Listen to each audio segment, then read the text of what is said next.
الحمد لله نحمده ونشكره نستعين به جل وعلا نستهديه ونستغفره نعوذ به جل وعلا من شرور أنفسنا ومن سيئات أعمالنا من يهدي الله فلا مضل له ومن يضلل فلا هادي له إن أصدق الحديث كتاب الله تعالى وخير الهدي هدي محمد صلى الله تعالى عليه وعلى آله وسلم وشر الأمور محدثاتها وكل محدثة بدعة وكل بدعة ضلالة أشهد أن لا إله إلا الله وحده صدق وعده ونصر عبده وأعز جنده وهزم الأحزاب وحده لا شيء قبله ولا شيء بعده مخلصين له الدين ولو كره الكافرون أشهد أن محمدا صلى الله عليه وعلى آله وسلم عبده ورسوله ونبيه وصفيه من خلقه وخليله أرسله بالهدى ودين الحق ليظهره على الدين كله أشهد أنه أدى الأمانة وبلغ الرسالة ونصح الأمة وكشف الغمة وعبد الله ربه حتى أتاه اليقين عباد الله أنصحكم ونفسي الآثمة بتقوى الله أحثكم وإياها على طاعته أحذركم وإياها وبال مخالفته جل وعلا ومعصيته أما بعد يقول مولانا عز وجل في المحكم بعد أعوذ بالله من الشيطان الرجيم بسم الله الرحمن الرحيم إنهم فتية آمنوا بربهم وزدناهم هدى. So continuing what we were talking about the past week or last week,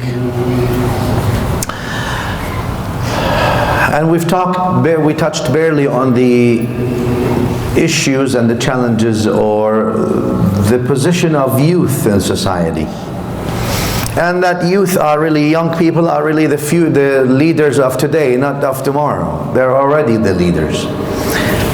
And then how do we go equip leaders? Leaders are not born, they're made. How do we go about that? Obviously I want to go back to the scripture, I want to go back to the Quran and to see how the examples of leaders who were filled with faith, well, basically people of faith, to show us examples of some of the challenges, how they dealt with challenges in thousands of years ago, as the Quran and also the Old Testament brings, the issues and the Christian, our brothers in the Christian tradition have, to see lots of things have similarities, because communities of faith have always faced challenges. And how did they deal with challenges, and how did young leadership emerge then in societies out of young people?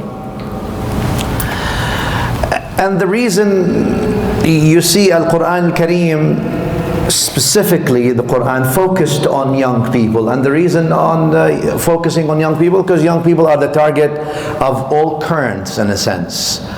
Everyone wants to take young people to their side, because that's obviously the life of the generation that we have, the life of the next generation. But oftentimes, like I said, if history provides anything, I like to look at history as a laboratory value, sort of a reference value for, you know, what did work and what didn't work. And I know you say, hey, but that's history. True. And sure, we need to be able to adapt and modify and improve. But usually, history repeats itself. The names and the faces are different, but humanity has been pretty much the same. We've always talked about here that civic advancement is not really measured by moving from living in a cave to living in a nice home in a metropolitan city. That transition is easily done. moving from riding a horse or a mule or a camel to riding a nice 4x4. That transition is also easily made, with all the respect to the new 4x4s. The old ones were much more environmentally speaking. You know, they actually added good to the environment rather than harmed it. The point, and speeding was not much of an option anyway. But still, the point, that transition is not really difficult. The transition is how to make that human being full maximum potential of the human being. Al-Quran al-Kareem speaks about insan, which means human being, then speaks about وَلَكِنْ كُونُوا رَبَّانِيِّينَ, but be godly in your behavior. And with this now, you're moving obviously to a higher level, and that's the whole point. The point is this complex human being that, as we believe in Islam, is part of the human being is earth, Adam, and part of the human being is soul. And we believe the soul is heavenly versus obviously earth is earthly. And sort of our earthly things, they pull us down. And we have our other component, the heavenly, the soul, pulls us up. And we live in that struggle between going heavenly and choosing to go earthly. And oftentimes that's basically the life. And Al-Quran al-Kareem wants to inspire us to look in that heavenly aspect of us. We can reach the stars, and the sky is no longer the limit. The sky is the beginning from that perspective. And that's what defined the path of Abraham, Prophet Ibrahim alayhi salam, peace be upon him. That's what defined the message and the mission of our master Musa alayhi salatu wassalam. That's what defined the message of our prophet Jesus, the son of Mary, may peace and blessings be upon him. That's what defined the message of our Prophet Muhammad sallallahu alayhi wasallam. All of them were defined by moving us or showing us a path to actually rise to our maximum potential and be that human being that mirrors humanity of all, and also be that human being that's transparent with the Creator, with God, the Creator of all. With that, I'm just going to move through some examples of young people, as the Quran puts them, to see, hey, what was the mission of young people? How did they move in communities where there were also challenges? And the reason for that is because today a lot of young people, they speak about challenges. We have unprecedented challenges. We have Islamophobia everywhere. We have bullying, cyber and physical. We have this. Yeah, that's true. But when was Earth free of challenges? What era of Earth was free of challenges? And number two, with that, there's lots of blessings as well. One ought to count their blessings. Number three, Al-Quran insists that we always have ourselves to introspect and see what we can do, rather than take everything entirely and collectively and shift it on our neighbors, on the other. Because the Quran anyway insists that there is no other. Religions cannot have others, because othering is absolutely non-religious as a foundation. If religion comes from the Creator of all, then how can you have othering of others anyway? With that, let me go through some of the examples of the Quran. I'm not going to be able to go through all of them, obviously, in the 30 minutes we have, but at least we'll go through some. First thing, Al-Quran al-Kareem speaks about, let's say, Ibrahim alayhi salam, the father of the prophets, as we call him. Obviously, he is not entirely the father of the prophets. Before him, we believe in other prophets such as Noah, Nuh alayhi salam, etc., etc., all the way up to Adam, as we believe to be the first prophet, and all that line of prophecy from Abraham through Moses, through Jacob, Yaqub, through Joseph, Yusuf alayhi salam, etc., to Moses, to Jesus, and to Muhammad alayhi salatu wasalam. This line of prophecy, we believe, as you all know is one. The message is more or less one. The circumstances and the application of the law may have varied based on the circumstantial situations that they were in. Al-Quran speaks about Ibrahim in a couple of Abraham in a couple of contexts. In a context when he was, Al-Quran uses the word fata. Inna sami'na fatan yadhkuruhum yuqalu lahu Ibrahim. When the idols, when they were worshipping those idols, and idols take them, when the Quran speaks about idols, idols are sometimes actual idols that people actually prostrated to and worshipped, and sometimes they're things that are made idols. People worship things that are idols. They actually take away God entirely from their equation, and idols becomes what they seek to have, what they seek to be associated with, whatever their idol is. Anyway, so those people were, it seems from the Quranic sort of bringing of the issues, is that those people were worshipping idols. And when they were worshipping idols, Ibrahim alayhi salam, he went and he broke a couple of those idols to show them that what you're worshipping is, number one, creation. You made those idols. How can you worship something you created? If you create something, whether you create it in your mind or physically, it means you're much better than it.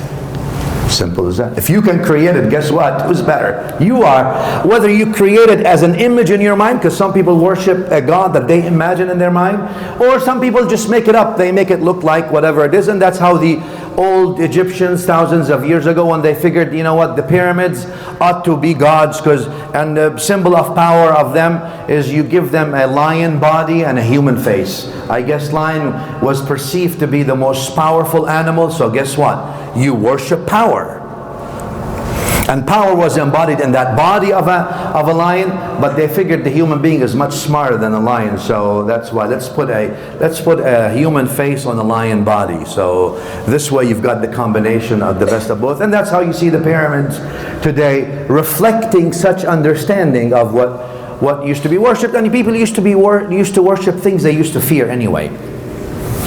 So Abraham went and broke those idols to show them, to make them think. All right, let's think. And then he left one. It seems that the community there, and now Abraham, the prophet, was trying to lead the community of faith in his own community because he cares about them, number one. Number two, he wanted them to sort of think rather than just accept with a blind eye. So Al-Quran Al-Kareem says, people around, they said, we've heard about Fata. Fata means young person.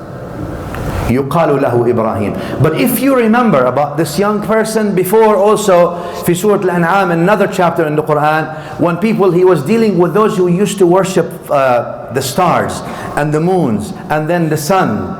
And their rationale was, first when they were worshipping the sun or the moon, they said, hey, the moon is nice, it's beautiful, it's high, it's beyond reach, it ought to be worshipped. Then they moved to worship the sun because they said the sun is more powerful. It's got more power as far as energy, heat, and it's a bigger place. So he tells them, هذا ربي هذا أكبر. I should worship now the sun because it's bigger, it's greater. Is this what your logic is? So you see now the journey of Abraham or Ibrahim alayhi salatu wasalam in what? In contemplation, in thinking, in engagement of, when he told them, do you see this is my Lord? Is this the one I should worship? Should I worship the star? Should I worship the moon? Should I worship the sun? You see all these things, and that's positive engagement within society, his community at that time, who were worshiping idols, absolute idols. All right.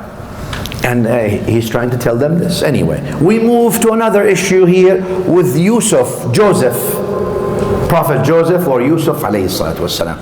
Al-Quran also, we have a whole chapter on the story of Yusuf or Joseph, right? You see him from the beginning. His brothers took him and sold him into slave. Actually, first they dumped him in the river, in the well, almost killing him. out of competition. Again, because the stories that happen in the old days oftentimes are real. And the reason the Quran, the scriptures bring them is so that we have a relationship to real stories before us, so we learn. Competition happens, problems happen within society, within a good family, within people. What's the response? Joseph tells you the response. Because people do good things and people do bad things. It's an unfortunate reality, or this is what reality is. Since the Creator of all enabled us to make a choice, we have a choice to make. We can do a good thing, we can make a bad choice. And if you make a bad choice, you're going to be held accountable for it. Very nice. Well, a person of faith realizes that if you do a bad choice, you're going to be held accountable for it, whether the world holds you accountable or not. Eventually you will be held accountable for it in the court of God. So that gives us an additional sort of scrutiny, additional accountability level before our Creator. Joseph, or Yusuf alayhi salatu wasalam, they threw him in our Prophet Joseph, they threw him in the well, his own brothers. Jealousy, competition. He was then taken out by a caravan through the desert in Egypt. All the way they took him, and instead of saving him, they sold him into slavery. Sold into slavery now, was bought by the chief minister of Egypt, as the Quran puts us, Aziz. Aziz seems like the deputy, not the king. The king is sort of royal family of Egypt at that time, Pharaoh, but the appointed chief minister by the king, second highest authority in the land. So he bought him as a slave, and he saw that Yusuf was a young man at that time. And we're talking again about when we say young people are the leaders, they need to be equipped to be leaders. Age by itself is not the only criteria to lead. Responsible age, responsible youth, educated youth are the leaders, sure. And that's where you see Yusuf alayhi salatu wasalam. So Joseph, he sold into slavery to the chief minister of Egypt, bought him, put him in his home. You all know the ordeal that happened in the home of the prime, or in the palace of the chief minister of Egypt. And Yusuf or Joseph alayhi salam, peace be upon him, showed the absolute loyalty and faithfulness to the one who enslaved him in his home. Wafa, faithfulness, loyalty. Yeah, I shouldn't be enslaved. I am, after all, the son of Prophet Yaqub, Jacob. My father is a prophet, my grandfather is a prophet, my great-grandfather is a prophet. I come from a line of prophecy. If you're talking about power, hey, you're talking about the house of power here. But Joseph did not say that. He went on fulfilling his bargain as he was taken, without having anything evil, without conspiring against the chief minister of Egypt, without trying to take advantage of his home, without trying to harm him in his home where he could. And then he was, as you all know in the Quran, he was sent to jail, Yusuf alayhi salam, as absolutely an innocent man. He did not really commit the crime, but it was a face-saving formula for the authorities at that time. They sent Joseph to jail.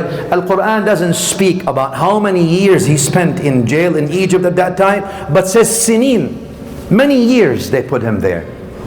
In jail now, you see, Joseph is still a young man in that sense, staying in jail for a crime he didn't commit. And you saw how the Quran puts his biography in jail. He's having this positive effect on the people there, on his, now two people who are with him, and two people who were with him in that there were his cellmates. One of them was a private baker of the king, and the other one was the bartender of the king, and both of them were close to the king. They must have done something. He threw them to jail for a little bit, and then he kept impacting them with his behavior, with his positive contribution. And eventually those two people were paroled. Joseph wasn't, Yusuf was not. And they went back to serving the king. They remembered that Yusuf alayhi salam, Joseph alayhi salatu wasalam, used to interpret their dreams perfectly.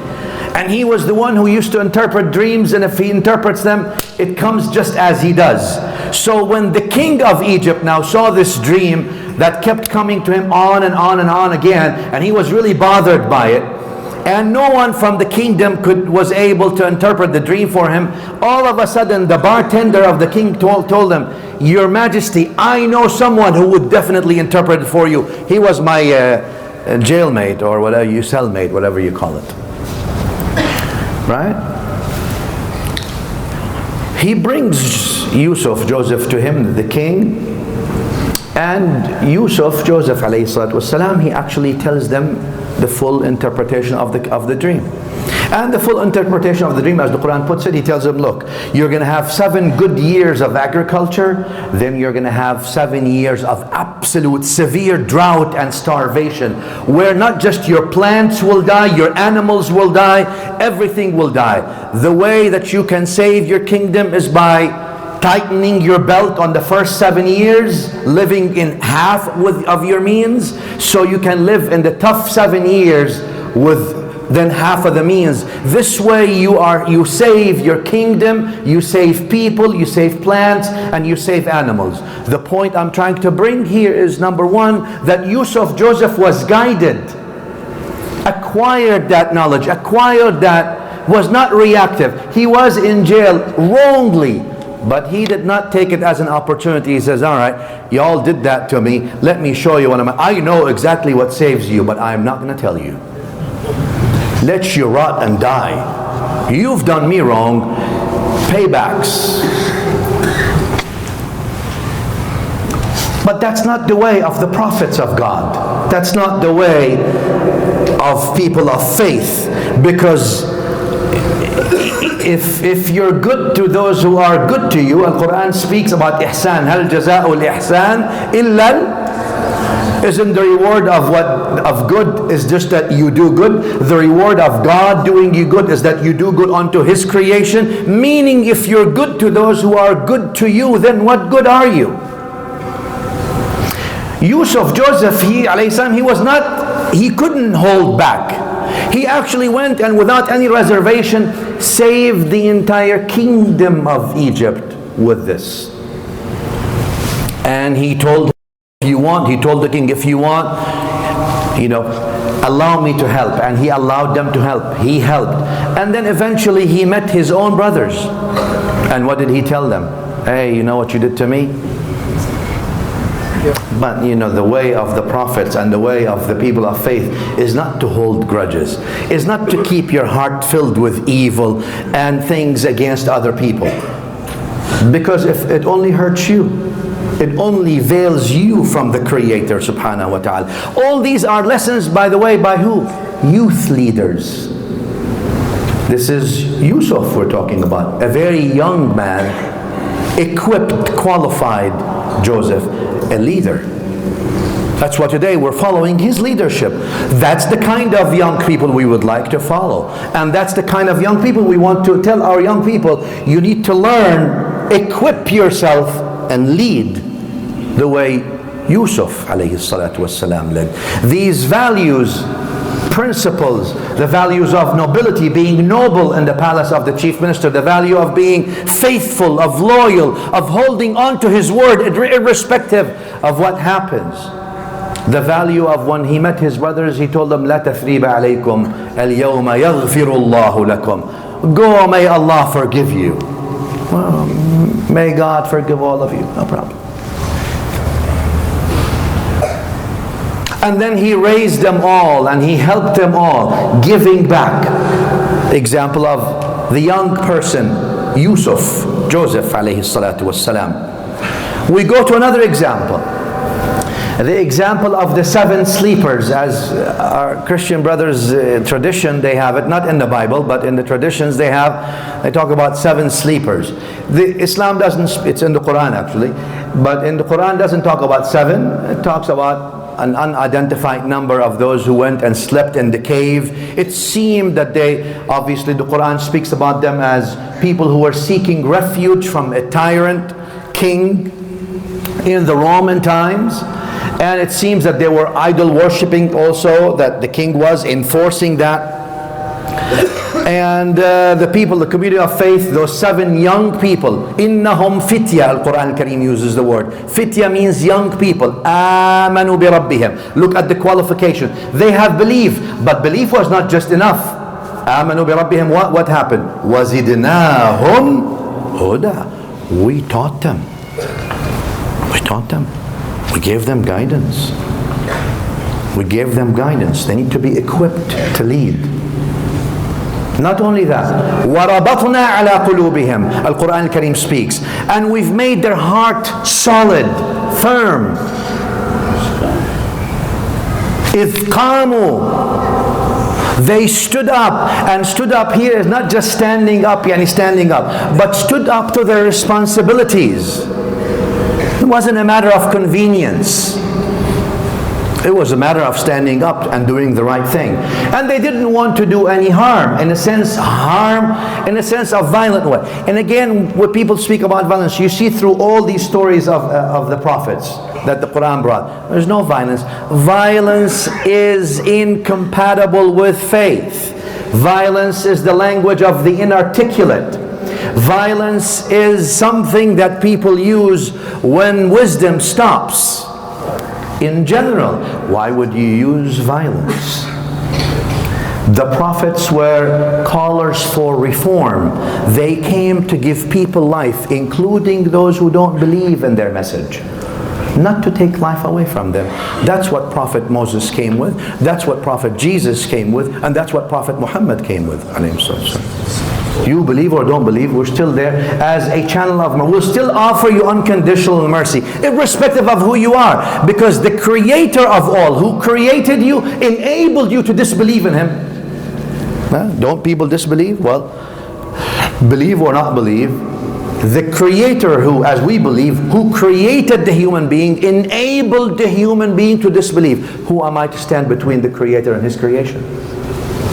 All I can do is what? Offer love and unconditional compassion and say, you know what? I am following the path of the prophets. If you'd like to join, you're welcome. You don't like to join, please accept my love and prayers. So they withdrew out of the city. Those according to the Christian tradition, 7 sleepers, and according to our tradition, they're just sleepers, not necessarily 7. They withdrew out of there. Obviously, after they were equipped, Allah Ta'ala equipped them, and there were no teachers present. So the teaching was directly by God then to them. They're taught, they're equipped, they withdrew, they slept, they came back, and obviously with their dog, etc., etc. And the Quran speaks about that. By the way, the Quran speaks about the dog. The Christian tradition doesn't include a dog in them. But you see how these people, innahum fitya, and they were an example made for the entire community of faith. That look, if you can't change evil, don't clap for it. You can't change what's happening in the community. Well, let me withdraw, but I'm not going to clap for it. We go to Moses. Also, again, there's so many things. I'm trying just to go through some of the issues, because oftentimes the role of youth is misunderstood, and we just think it's just age, which is the only criteria, or good intentions, the only criteria. Good intentions are great, but they're not good enough. Guided steps are important. Moses, as a baby, Musa alayhi salatu wasalam, as a baby, he grows up in the palace of Pharaoh, the most dictator of all dictators in the world. He wakes up on the wrong side of the day, he kills people. That's what he does. Musa alayhi salatu wasalam, Moses only positively contribute to the environment there. And tried. And lots of the Israelites, as you all know, they opposed him, etc., and all these things, until he tried to take them also to safety. The point was not that he takes down Pharaoh, but the point was that as Al-Quran Kareem says, هَلْ لَكَ إِلَىٰ أَن تَزَكَّى. Allah in the Quran, God or the creator of all, in the Quran tells Moses, tells him, go tell him, فَقُلْ لَهُ قَوْلًا لَيِّنًا. Tell Pharaoh, speak to him softly. Pharaoh is the one who says, I'm God, there's no God other than me, you're going to worship me. Yeah. You got to speak to him softly, Moses. Nicely. Because just because you believe in something and you know it's true doesn't give you self-righteousness over others necessarily.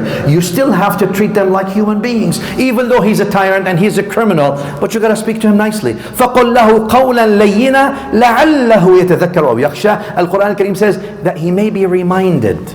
If you bring meaning, look, the sunnah or the tradition of the prophets alayhimus salatu wassalam is not to face the sinner with the power of righteousness, but with the mercy of righteousness.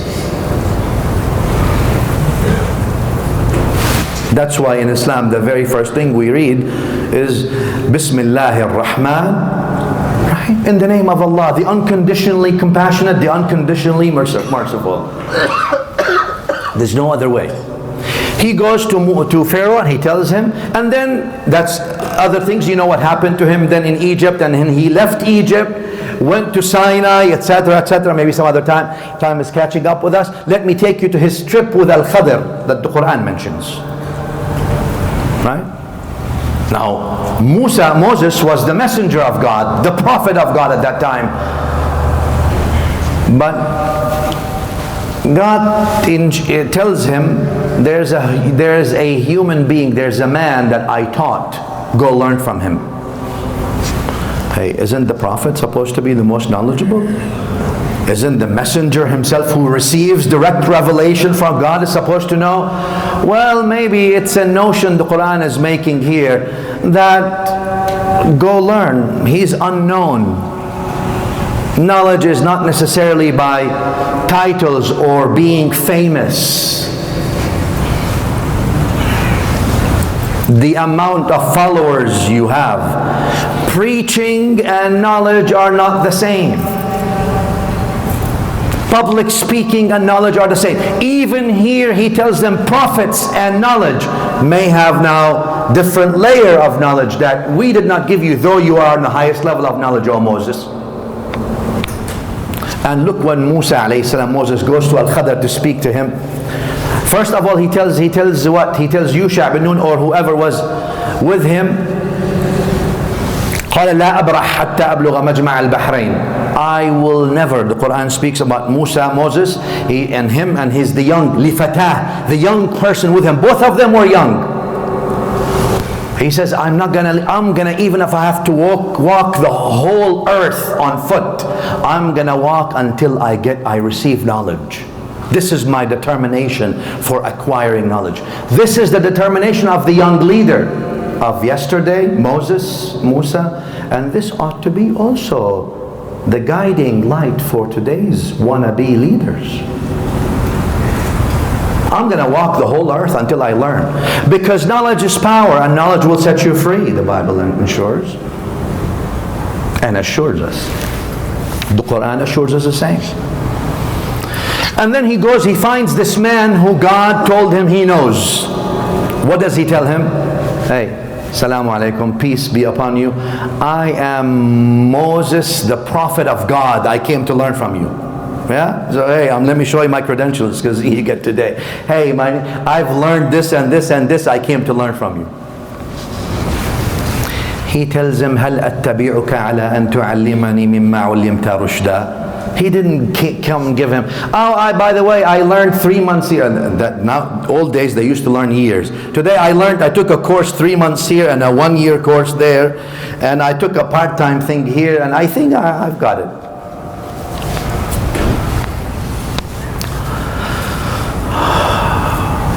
Okay. He tells him, would you allow me, هل أتبعك, the Quran speaks directly, would you allow me to follow you, O wise man, so you can teach me from that which God has taught you? He tells him, لن تستطيع معي صبرا. you don't have a quality of learning which is patience. I don't think you're fit. He tells Moses himself. لن تستطيع معي صبرا. Knowledge requires you to be patient, and you're not patient enough. So it tells you now, knowledge requires patience. I always say the 3 P's: patience, perseverance, persistence. Time.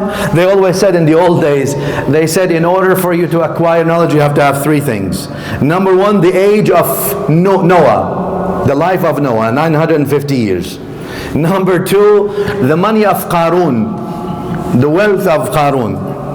And number 3, the sabr of Ayub, the patience of Job. Okay, once you have these 3 things, alhamdulillah, now you have the criteria for knowledge. To make the long story short, he tells him you will not fall. So he tells you what? He tells you this, he tells him this, and he tells him you need to have patience with me, and he tells him, look, you know, how will you be patient on something you don't understand? If you don't understand, you'll be impatient. I don't have time for these things. He assures him he will be patient. And then he teaches us not just humility of acquiring knowledge, but the etiquette of being, the culture of saying I'm sorry when you're wrong, saying I made a mistake when you're wrong.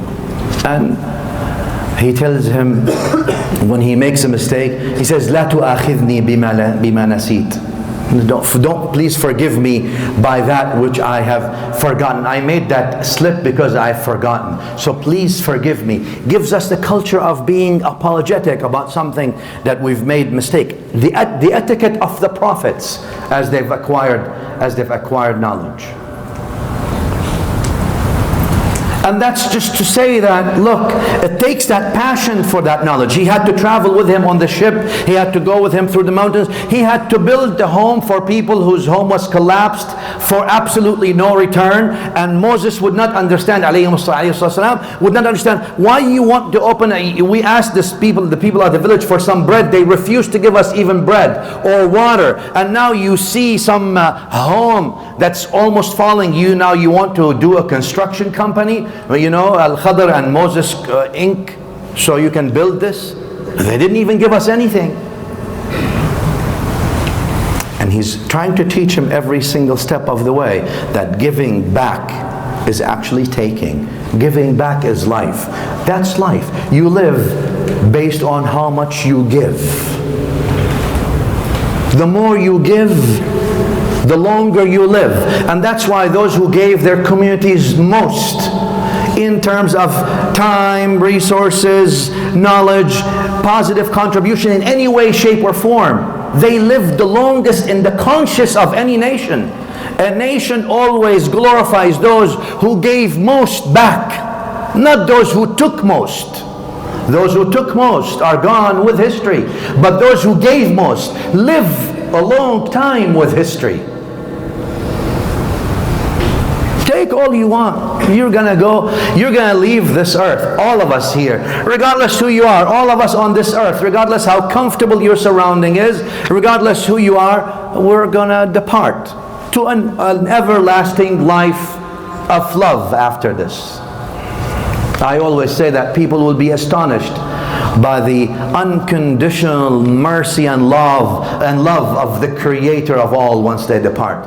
They misjudge the Creator from here. They misunderstand their Creator from here. They misrepresent Him, obviously, or His message that He wanted Him to do.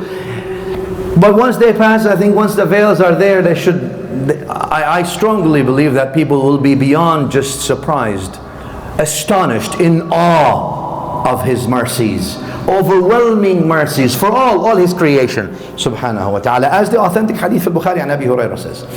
Anyway, the point that Musa and Al-Khadr was trying to teach us from all this is there's knowledge, and knowledge has ways. He's telling him, and Khadr was not known, was not famous, not many likes, not many shares on Instagram. In the old days, we used to say, this man was a good man. Today, yeah, you say, mashallah, he's a good man. He used to share all his posts. And then he always liked everybody else's posts. You know, he never disliked. And his posts were always good. His, you know, we are in that virtual world in a sense, you know. And, you know, may God have mercy on him. He always commented on the post in a nice way.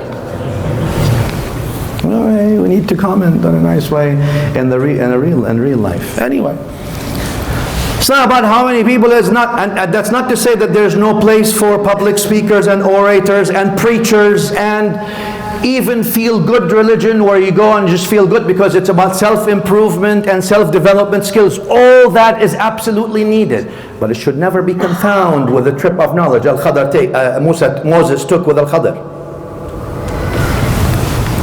There's a place for everything, but obviously when things are just confused, we have a different model for things. Let me move again from him to Moses, to Jesus, and to Yahya alayhi salatu wasalam, both. Oh, quickly, obviously, yani Jesus, our master Jesus, our prophet Jesus alayhi salatu wasalam, Isa alayhi salatu wasalam, did not wait on his ministry to start. He was born, obviously, you know how the Quran speaks, they accused his mother, Mary alayhi salam, of all kinds of things. He was born, he started speaking right away. قَالَ إِنِّي عَبْدُ اللَّهِ. Al-Quran speaks, I am the creation of Allah. آتَانِيَ الْكِتَابِ جَعَلَنِي نَبِيًّا. He made me a prophet. He made me blessed wherever I go. Jesus is talking to people when he was born. Didn't wait. Because you know how young people, I'm talking about young here, this is about young people.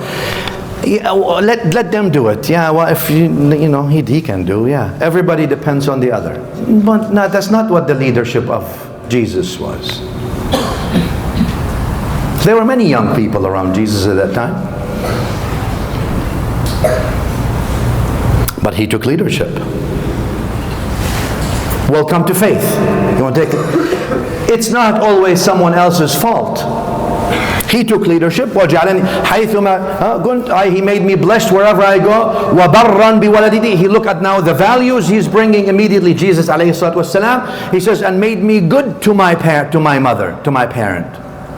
Being good to parents. Same thing if I move to Yahya alayhi salatu wasalam, which is in English John. He's a prophet to us, and John, Yahya alayhi salatu wasalam, also the same, was young people. He was a cousin of Isa, Jesus alayhi salatu wasalam, and grew up almost the same time. And Allah, the Quran speaks about Yahya or John alayhi salatu wasalam by saying what? Saying that وَسَيِّدًا وَحَصُورًا وَآتَيْنَاهُ الْحُكْمَ صَبِيًّا. We've given John, we've given Yahya wisdom as a young man. When he was a young man, he had wisdom, quality of leading. That's necessary. Today, extremists on all sides, and you all know that violence and extremism knows no religion or community or culture. It's everywhere, but it's the minute minority, though it's vocal. The vast majority of people everywhere are good people. We're still, because things are going pretty much okay, obviously. But violence, I always say, as transnational as greed is. Can you stop greed? It's transnational. It's beyond me and you. And extremism is the same. And people who go to violence and extremism, they want you to, whether they're on the, they use Islam as a label, or they're anti-Muslims or so, they use these things to remove logic, to remove wisdom from people. Versus Islam tells us, teaches that we're all, you know, we may be different cultures, different backgrounds, different creeds, different languages, different ethnicities. At the end of the day, we are one race, human race. I mean, there's no other races on earth, it's just one. And if you believe in the creator of all, Adam is your father, so congratulations. I mean, we're all coming from the same thing. You happen to land here, I happen to land there. Eventually we're all going back home.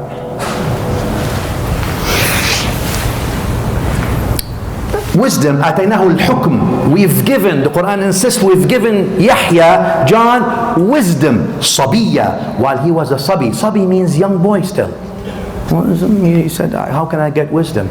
We have to work towards acquiring wisdom so we can lead. وَحَنَانًا مِنْ لَدُنَّا. And he was loving. Al-Quran insists that Yahya, John alayhi salatu wasalam, was loving as well. His da'wah was hanan, love. وَلَمْ يَكُنْ جَبَّارًا شَقِيًّا. And he was not a tyrant. It doesn't mean everything is confusing and everything is fluid. No, he was principled, but he was not tyrant. وَبَرًّا بِوَالِدَيْهِ. Now he shows you, Al-Quran speaks about he was good to his father and mother. It's part of the values. You can't offer people values if you don't practice them, if you don't embody them, if you don't have them. Was good to his parents, good to his father, good to his mother. All these things, you see now many things in the Quran about the leadership of the youth. And I wanted you just to sort of see an example and then deduce the qualities of leadership on your, because it's not spoon feeding here, as you all know. You know it. You need to deduce it and see what it takes. We want the leadership to be the youth all the time. Because the Prophet's companion, Muhammad sallallahu alaihi wasallam, I mean, you know, when Umar embraced Islam was 26. Uthman was 20. Ali was 10. Abu Bakr was the oldest, 37. Hey, that's pretty young, huh? Hey, for all of you over 40, come on, help me out. That's young. Jesus was 30 when he passed. Or, you know, to the next dimension anyway. Elevated. Etc., etc., etc.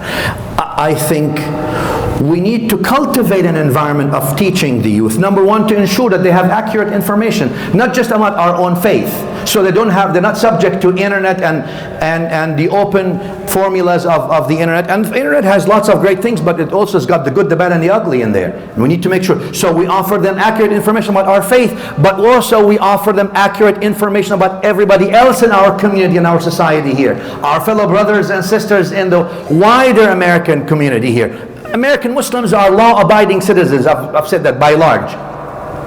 But I think it's time now, not just to be good with the law of the land, but to be good with all people of the land, meaning to open the doors entirely and reach out. We can't expect our fellow brothers in this country not to go and research Islam and Muslims and know your story. Hey, you can't expect me to do everything else. I'm busy doing what I'm doing. Everybody else is having a busy life. It's our job as good neighbors to sort of introduce ourselves in, or at least open these avenues for our fellow brothers and sisters in this country to sort of build bridges and heal. It's important to build bridges. And I've traveled the world, as you know, people in this country with all their backgrounds, black, white, and everything in between, good people, by large, absolutely good people, really decent people. And you've seen when things happen, how people come out. You've seen it in many issues when there was natural disasters. You see the empathy in this country. Most people in this beautiful place are good people. We also need to open up and reach out. It doesn't mean we're going to live in paradise. Doesn't mean it's going to be perfect. But it means is that we do something. We positively contribute back. We take that leadership from the prophets and we open up. There's lots of hope and there's lots of good. At the end of the day, we're all one human beings. We can reach to each other. We don't have to agree. It's okay. Unity doesn't mean conformity. It's all right to look at one thing and see it in two different places, in two different ways.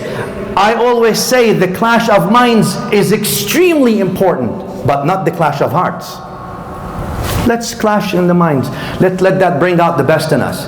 But let the hearts remain united. At the end of the day, as the Quran says, whoever kills one soul is as if they've killed entire humanity. So, hey, with that I want to say that the Prophet's companions who actually led this mission of the Prophet ﷺ were entirely young people.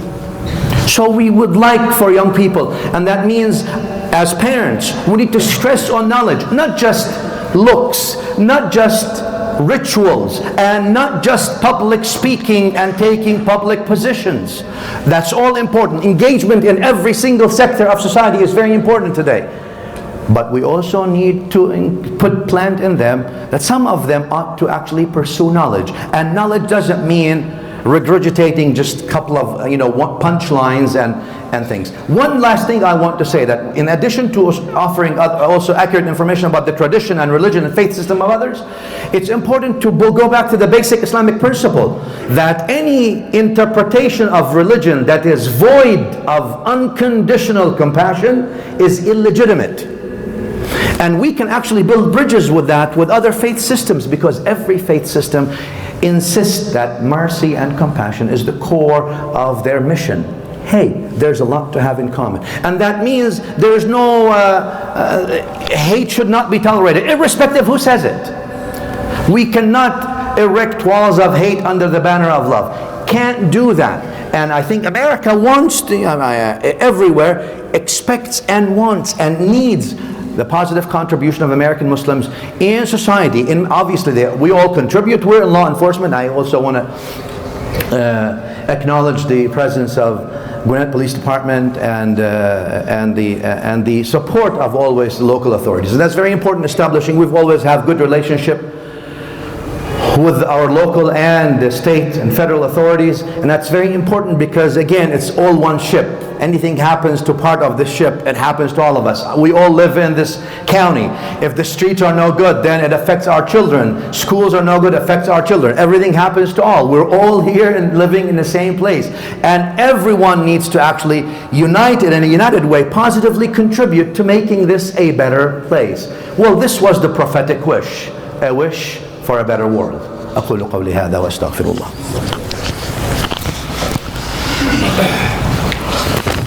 الحمد لله حمدا كثيرا كما امر، اشهد ان لا اله الا الله وحده لا شريك له ارغاما لمن جحد به وكفر، اشهد ان سيدنا محمدا صلى الله عليه واله وسلم الشفيع المشفع في المحشر، صل اللهم عليه وعلى اله اهل الفقه والنظر والعلم والاثر وعلى من باثاره مقتفى واهتدى واعتبر. عباد الله، اتقوا الله العظيم حق تقواه، راقبوه مراقبه من يعلم ويعتقد بانه يراه، تزودوا من دنياكم لاخرتكم عملا يحبه ويرضى، اعلموا انه لا يضر وينفع ويعطي ويمنع ويصل ويقطع ويخفض ويرفع إلا الله، واعلموا أن الله تعالى أمركم بأمر بدأ فيه بنفسه وثنى بملائكة قدسه، قال تعالى ولم يزل قائلا عليما إن الله وملائكته يصلون على النبي يا أيها الذين آمنوا صلوا عليه وسلموا تسليما. اللهم صل على سيدنا محمد وعلى آل سيدنا محمد كما صليت على سيدنا إبراهيم وعلى آل سيدنا إبراهيم، بارك على سيدنا محمد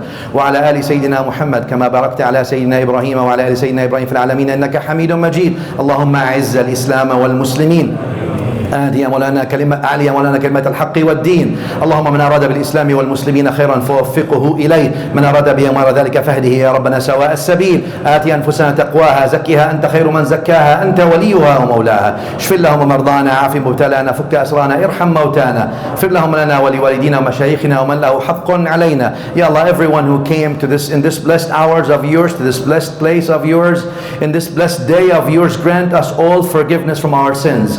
Ya Allah, there are many people amongst us and beyond in this place, in this country, in this world, in this universe of yours who need healing. Ya Allah, grant them healing. Ya Allah, grant us all, turn all our dis-ease into ease. Ya Allah, there are people amongst us who passed away, grant them your mercies. Gather us all in paradise and make our life as easy and as comfortable and as loving as possible. Ya Allah, illuminate our hearts and the hearts of our children, our grandchildren, great-grandchildren. Ya Allah, keep iman always in our hearts. Ya Allah, اغفر لهم المسلمين والمسلمات المؤمنين والمؤمنات الأحياء منهم والأموات إنك يا ربنا سميع قريب مجيب للدعوات. وآخر دعوانا أن الحمد لله رب العالمين وصلى الله على سيدنا محمد وآله. أقيم